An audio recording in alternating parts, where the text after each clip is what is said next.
PBT Model Test Scripts for the Listening Comprehension section. Section 1. In this section of the test, you will have an opportunity to demonstrate your ability to understand conversations and talks in English. There are 3 parts to this section with special directions for each part.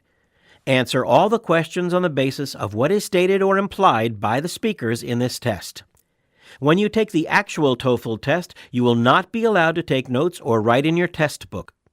Try to work on this model test in the same way. Part A. Directions. In Part A, you will hear short conversations between 2 people. After each conversation, you will hear a question about the conversation. The conversations and questions will not be repeated.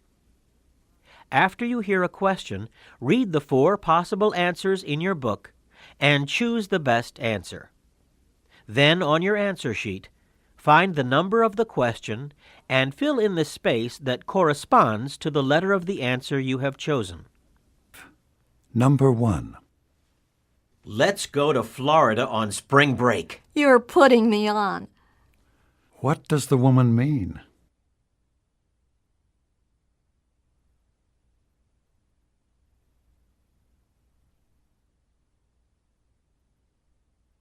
Two. Can you believe it? It says in the paper that tuition is going up another $100 a semester. That's just what I need. What does the woman mean?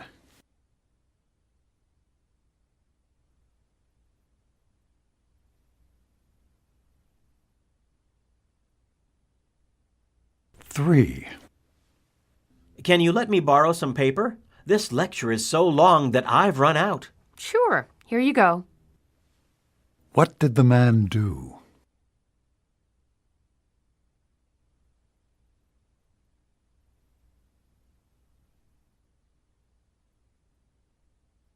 Four.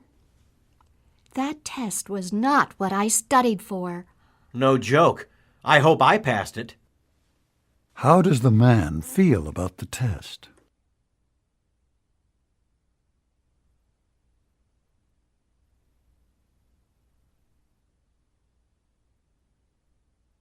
Five. What did you say? Honestly, Will, you're just not all there sometimes. What does the woman mean?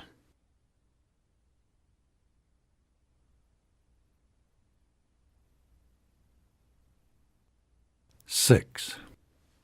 How may I direct your call? Reservations, please. What does the man probably want to do?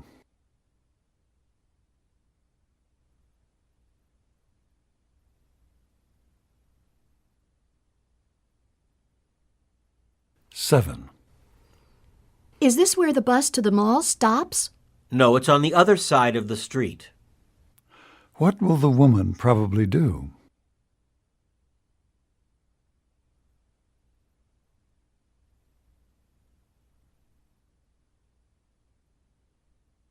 Eight. Did you drive in on I-17? Yes, and it was already starting to get slick. By now it should be really bad. You'd better call the highway patrol before you leave to make sure it's still open. What will the woman probably do?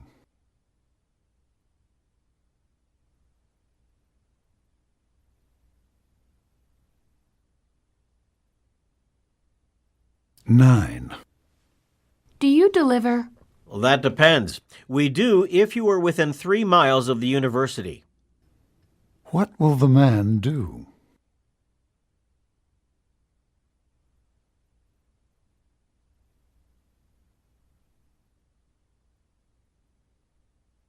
Ten. It will be about a 20-minute wait if you want to sit in the non-smoking section. We can seat you in smoking in 5 minutes. Okay. I don't have 20 minutes to wait. What will the man probably do?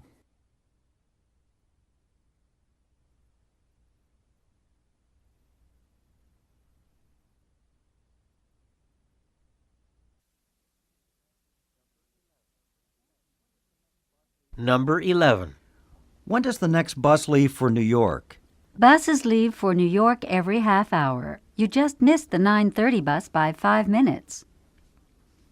What will the man probably do?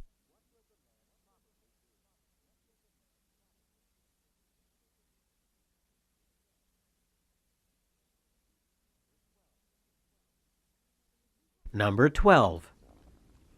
Did we have an assignment for Monday? I don't have anything written down. Nothing to read in the textbook, but we have to see a movie and write a paragraph about it. What are the speakers discussing?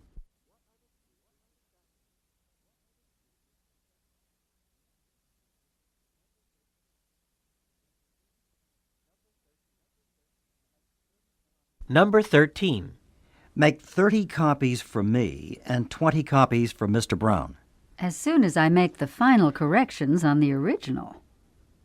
What is the woman probably going to do?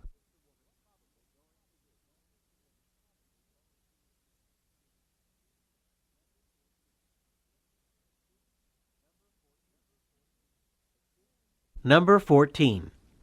Excuse me, are you Sally Harrison's sister? No, I'm not. I'm her cousin. What had the man assumed about the woman?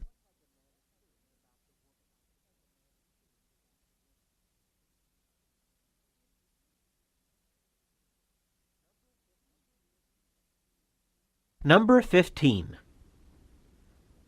I can't find my pen. It was right here on the desk yesterday, and now it's gone.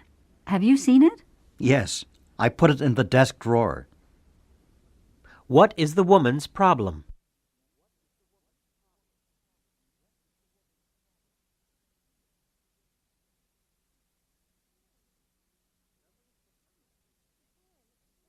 Number 16. When is John coming? Well, he said he'd be here at 8:30, but if I know him, it will be at least 9 o'clock. What does the man imply about John?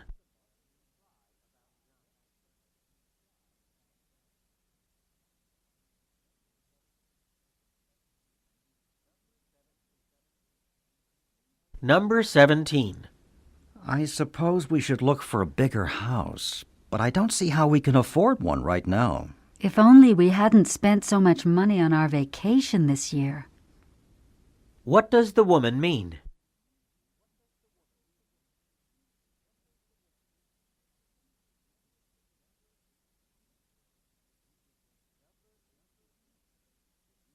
Number 18. Did you see Jack's presentation? Yes, what happened? He didn't seem to know up from down. What does the woman imply about Jack?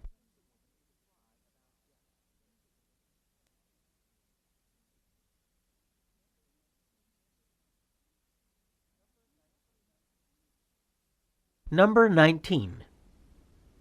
Shall I send out the invitations? Let's hold off on that until I can talk to Janet. What does the man mean?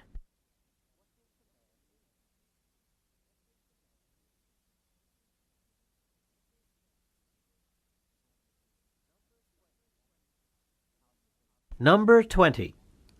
How's the baby? Is she walking yet? Oh, yes. I can't keep up with her. What does the woman mean?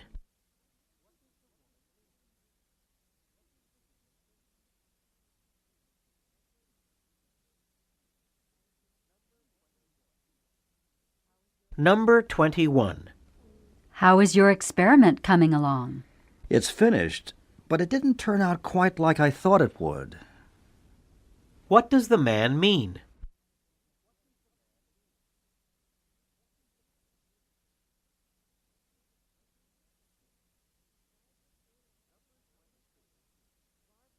Number 22. Barbara sure likes to talk on the phone. If only she liked her classes as well. What does the man imply about Barbara?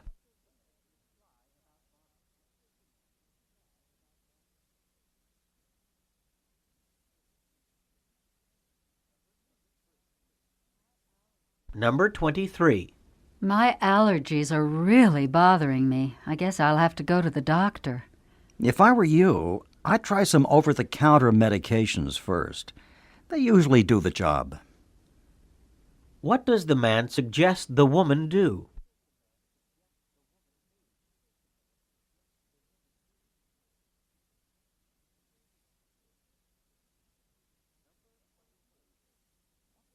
Number 24.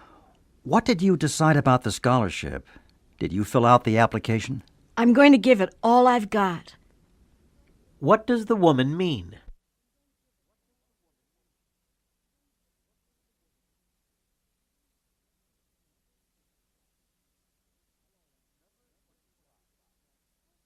Number 25. Hello, Anne. This is Robert. Oh, hi, Robert. I was just about to call you. What does the woman mean?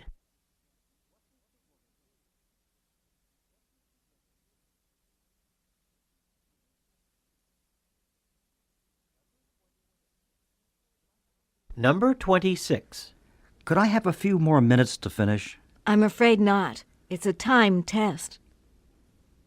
What does the woman mean?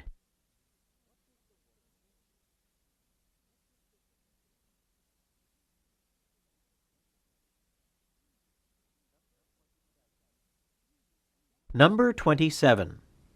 The best part is I can use my roommate's book. I'm not so sure about that. I think they're using a different book this semester. What does the man imply?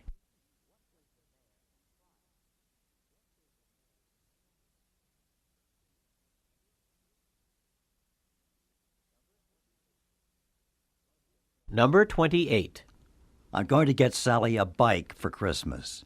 Are you sure she'd like one? What does the woman imply?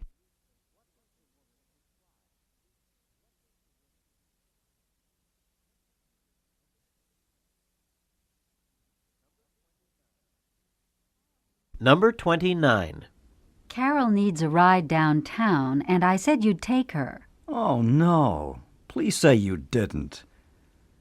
What can be inferred about the man?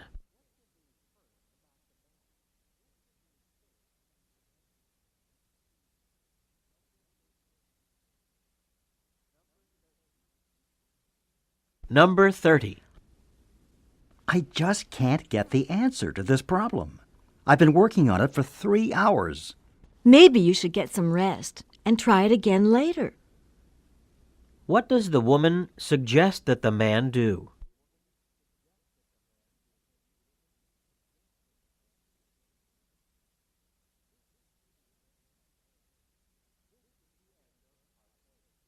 This is the end of Part A.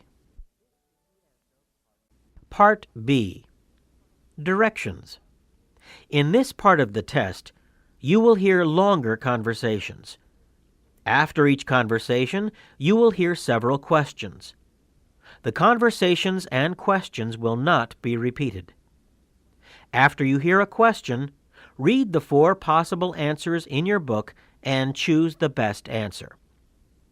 Then, on your answer sheet, find the number of the question and fill in the space that corresponds to the letter of the answer you have chosen. Remember, you are not allowed to take notes or write on your test pages. Questions 31 through 34. Listen to a class discussion. It seems to me that the question is not whether the metric system should be introduced in the United States, but rather how it should be introduced. I think that it should be done gradually to give everyone enough time to adjust. Yes. Perhaps we could even have 2 systems for a while. I mean, we could keep the English system and use metrics as an optional system. That's what they seem to be doing. When you go to the grocery store, look at the labels on the cans and packages. They are marked in both ounces and grams. Right, I've noticed that too. And the weather reporters on radio and TV give the temperature readings in both degrees Fahrenheit and degrees Celsius now. Some road signs have the distances marked in both miles and kilometers, especially on the interstate highways. What do you think, Professor Baker? Well, I agree that a gradual adoption is better for those of us who have already been exposed to the English system of measurement. But I would favor teaching only metrics in the elementary schools. I see your point. It might be confusing to introduce two systems at the same time. Number 31. What is the topic under discussion?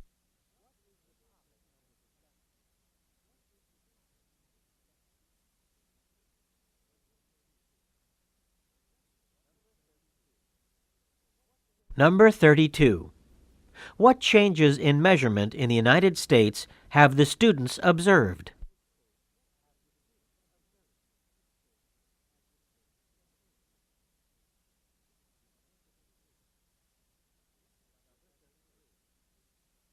Number 33. What was Professor Baker's opinion?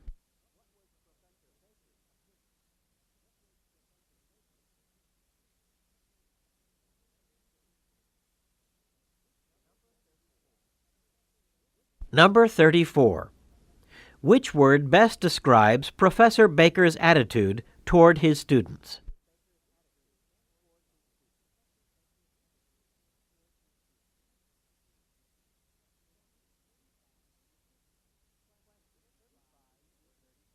Questions 35 through 38. Listen to a telephone call to a travel agent. Hi, this is Roger Jackson.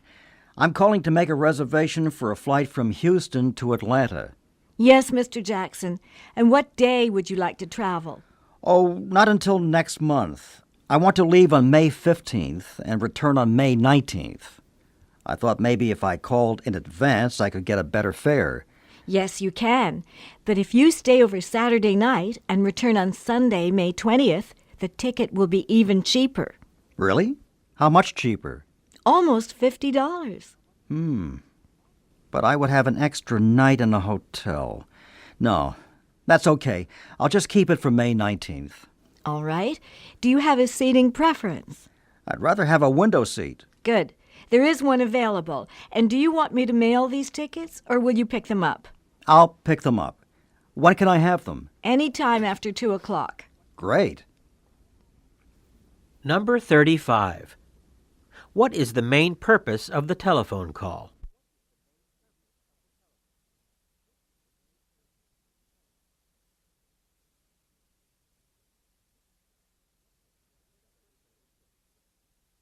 Number 36. What does the woman suggest?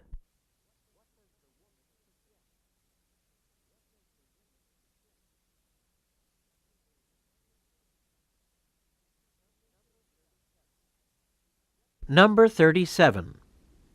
What does the man decide to do?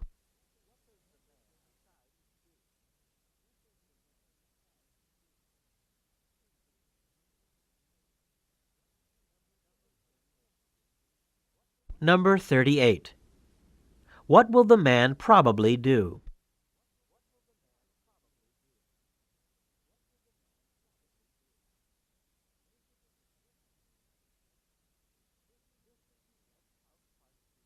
This is the end of Part B. Part C. Directions. In this part of the test, you will hear several short talks. After each talk, you will hear some questions. The talks and questions will not be repeated. After you hear a question, read the 4 possible answers in your book and choose the best answer. Then, on your answer sheet, find the number of the question and fill in the space that corresponds to the letter of the answer you have chosen. Questions 39 through 42. Listen to Breakthroughs in Science, a weekly radio program. Since the National Aeronautical and Space Administration was established in 1961, NASA has been engaged in an extensive research effort, which in cooperation with private industry has transferred technology to the international marketplace. Hundreds of everyday products can be traced back to the space mission, including cordless electrical tools, airtight food packaging, water purification systems, and even scratch coating for eyeglasses. In addition, many advances in medical technology can be traced back to NASA laboratories. First used to detect flaws in spacecraft, ultrasound is now standard equipment in almost every hospital for diagnosis and assessment of injuries and disease. Equipment first used by NASA to transmit images from space to Earth is used to assist in cardiac imaging, and lasers first used to test satellites are now used in surgical procedures. Under-the-skin implants for the continuous infusion of drugs and small pacemakers to regulate the heart were originally designed to monitor the physical condition of astronauts in space. Finally, with the help of images that were obtained during space missions and NASA technology, archaeologists have been able to explore the Earth. Cities lost under desert sands have been located and rediscovered, and the seafloor has been mapped using photographs from outer space. Number 39. What is the talk mainly about?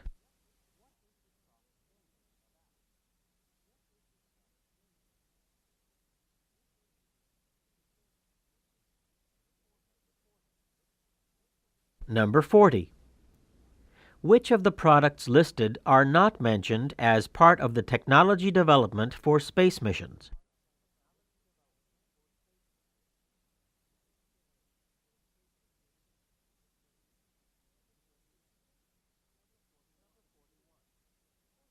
Number 41. According to the speaker, why did NASA develop medical equipment?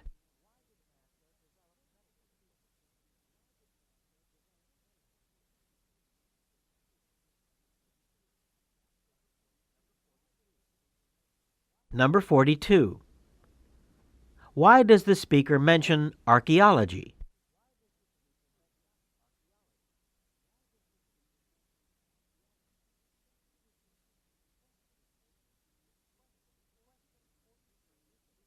Questions 43 through 46.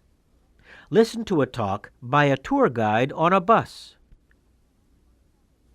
The first permanent settlement was made at this site in 1776, when a Spanish military post was established on the end of that peninsula. During the same year, some Franciscan fathers founded the Mission San Francisco de Asís on a hill above the post. A trail was cleared from the military post to the mission, and about halfway between the two, a station was established for travelers called Yerba Buena, which means good herbs. For 13 years, the village had fewer than 100 inhabitants, but in 1848, with the discovery of gold, the population grew to 10,000. That same year, the name was changed from Yerba Buena to San Francisco. By 1862, telegraph communications linked San Francisco with eastern cities, and by 1869, the first transcontinental railroad connected the Pacific coast with the Atlantic seaboard. Today, San Francisco has a population of almost 3 million. It is the financial center of the West and serves as the terminus for trans-Pacific steamship lines and air traffic. The Port of San Francisco, which is almost 18 miles long, handles between 5 and 6 million tons of cargo annually. And now, if you will look to your right, you should just be able to see the Golden Gate Bridge. The bridge, which is more than 1 mile long, spans the harbor from San Francisco to Marin County and the Redwood Highway. It was completed in 1937 at a cost of $32 million and is still one of the largest suspension bridges in the world. Number 43. What is the main purpose of this talk?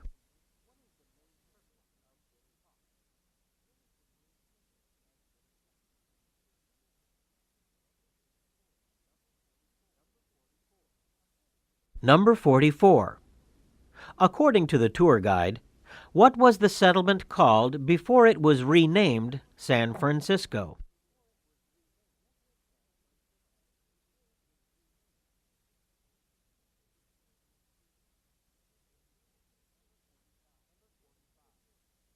Number 45. According to the tour guide, What happened in 1848?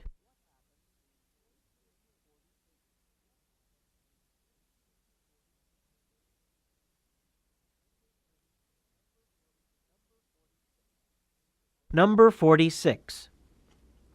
How long is the Golden Gate Bridge?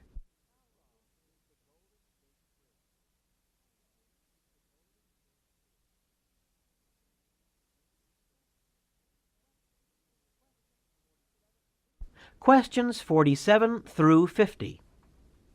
Listen to a talk by a college instructor in an English class. So many different kinds of writing have been called essays, it is difficult to define exactly what an essay is. Perhaps the best way is to point out 4 characteristics that are true of most essays. First, an essay is about one topic. It does not start with one subject and digress to another and another. Second, although a few essays are long enough to be considered a small book, most essays are short. 500 words is the most common length for an essay. Third, an essay is written in prose, not poetry. True, Alexander Pope did call 2 of his poems essays, but that word is part of a title. And after all, the essay on man and the essay on criticism really are not essays at all. They are long poems. Fourth, and probably most important, an essay is personal. It is the work of one person whose purpose is to share a thought, idea, or point of view. Let me also state here that since an essay is always personal, the term personal essay is redundant. Now, taking into consideration all of these characteristics, perhaps we can now define an essay as a short prose composition with a personal viewpoint that discusses one topic. With that in mind, let's brainstorm some topics for your first essay assignment. Number 47. What is the instructor defining?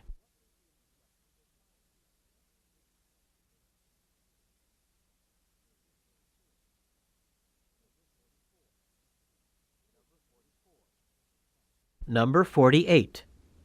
What is the main point of the talk?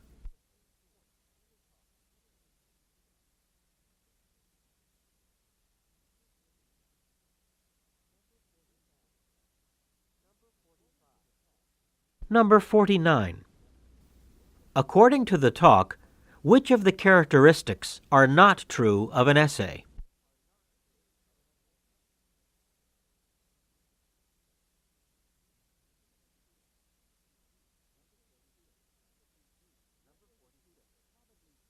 Number 50. What will the students probably do as an assignment?